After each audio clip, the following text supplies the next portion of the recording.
Welcome to the Cassandra Project, your source of actionable steps you can take to help avert nuclear war, as well as the vital information to help you and your family survive an actual nuclear war. Today, we'll look at the question, will Russia's nukes work? The question is, are you feeling lucky enough to bet your life on that? Well, I keep on reading articles about that. That the fact that the Russian nukes won't work or they will be shot down by the U.S. and NATO ABMs. And as I said before, are you feeling lucky? Because you better, because you're betting your life on this dangerous assumption that is based on some pretty tenuous evidence. This evidence is based on the equipment failures exhibited in Ukraine, as well as maintenance issues reported of rampant corruption within Russia's defense industry and the military itself. So I say, oh yeah, they show you pictures of this blown tire or these old expired rations, and there it is. Then they basically then say, well, that's how way their land army is. Their nukes are going to be in the same sad shape. Well, however, yeah, true. There have been some equipment failures, maintenance issues, and corruption, but NATO militaries are not immune to that themselves. According to the RAND Corporation, the readiness rate for the American Abrams tanks range from 74 to 84%, depending on the age of the tanks in the unit.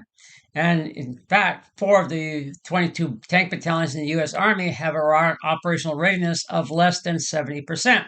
So their tanks aren't doing so well either. And if you look at the F-35, the most modern U.S. and NATO jet fighter, it has on average a readiness rating of 74%. For some reason, they keep making these jets, but don't make enough parts for them.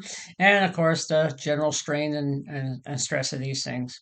So, as for the U.S. Pentagon, it has never passed an audit, and there are a lot of reports from the U.S. Inspector General outlining tens and even hundreds of billions of dollars of waste and outright fraud over the years. Other NATO nations also have varying levels of waste and or fraud. Heck, don't even get me started on Canada's military procurement fiascos and waste, because it's pretty epic there. So, anyways, maybe if we're all lucky, nobody's nukes will work. Well, sorry, I believe that everybody's nukes are going to work because that's the one thing they want to make sure that does work. So, that includes Russia's. So, why do I think that most of Russia's nukes will work, if not all of them? Well, first of all, they've been doing a lot of modernization in the past decade, with a significant proportion of their arsenal now being of modern designs, such as the Yars Mobile ICBM, Sarmat silo-based ICBMs, as well as the Boreal, I think I pronounced that right, class missile submarine. And currently, modernized systems represent 91% of Russia's immediately available nuclear inventory. So that does not bode well for us in that respect.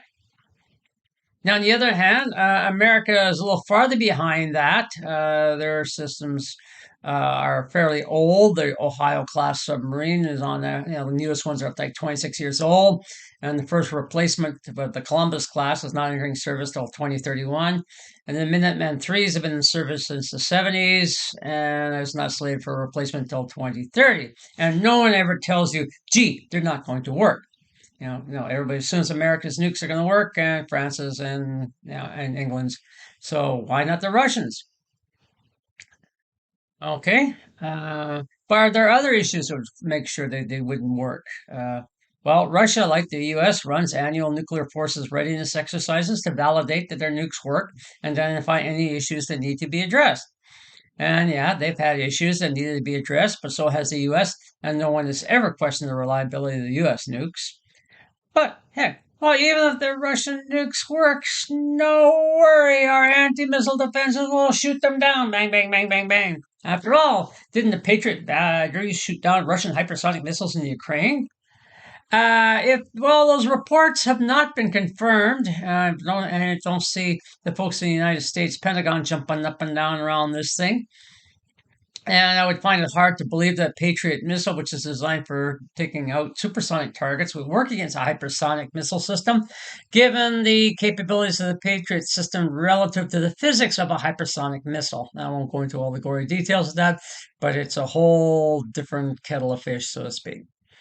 Also, most of the West's anti-missile systems are designed to intercept short, intermediate-range missiles, or missiles such as, the short range stuff that North Korea would have, intermediate range stuff that the Russians and North Koreans and Chinese would have, and things like the THAAD are designed to go after those things. The Patriot can go after some of those too. However, there's only one system designed to intercept ICBMs and SLBMs, and that is the GMD. And America only has 44 of them. 40 of them up in Alaska and 4 down in Vandenberg. And the system itself only has limited capabilities, according to the Pentagon Test Office. Essentially, it'd be good to stop some simple long-range missiles like you would have from North Korea. And those are like pretty first generation kind of stuff, simple countermeasures, easy to knock down. And even then, the test show only has 52% hit probability. So what are they going to do against, advanced Russian missile systems like the Sarmat that have advanced penetration aids and countermeasures to stop themselves from being intercepted by a GMD? So yeah, and even then, even if it did work against those missiles, again, at a 50% hit probability, you'd be able to take out, 22 warheads? That's about what 2 of these ICBMs carry. So, yeah, you're not going to do too well at all. So, and you guess, Russians will be firing hundreds of ICBMs and SLBMs at us. But even if by some fluke a bunch of these things didn't work, we shoot down somehow God was on our side, and each of our anti missiles took out one of their missiles, and bang. Uh, and only 10% of their missiles hit. Well, that would kill tens of millions, and certainly even you or I, if the wrong one gets through, if it happened to be the one that managed to get through, hits wherever town we live in, like me for Vancouver or somebody in New York, wherever. So, why are the articles in the mainstream journals keep trying to tell us that their nukes won't work or they'll be all shot down? Well, basically, they want to reassure us, the citizens of the various nuclear powers, and I say that because I'm sure there's some articles similar vein in Russian media saying, "Oh, the NATO missiles won't work, or our missile defense systems will shoot them all down." Well, because I'm sure they're doing the same thing, because they all want to reassure the citizens of the various nuclear powers, be you American, Russian, Chinese, French, or British, that so that we will not protest nuclear weapons or the use of nuclear brinkmanship to intimidate their enemies, a tactic that has been used by the US and most recently by Russia in regards to Ukraine. So the ensuing risk of that, of course, it could go horribly wrong. Someone could say, "Oh my God, they're threatening to use nuclear weapons on us, so let's launch a preemptive strike to take them out." Well, we'll start conventionally. We'll just send some conventional cruise missiles to take out their bomber sites and whatnot. Yeah, well, first of all, the other side doesn't know the warheads are conventional or nuclear, and secondly, they have to retaliate, even from the basic principle of use them or lose them. And so before you know it, we're off to the races with a full blown nuclear war, and there it is.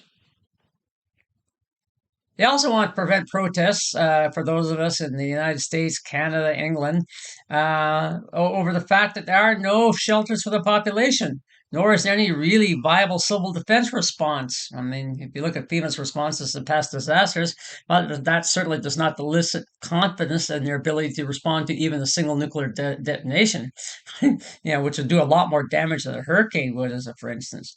So I circle back to my original question. Are you feeling lucky? Given what you know, do you want to bet your life and the lives of your families that the Russian nukes won't work or will all be shot down? I know I don't. So if you want to know what to do about it, please subscribe. If you want actionable information on risks and effects of nuclear war and nuclear survival and working towards nuclear disarmament. So subscribe and feel free to comment below.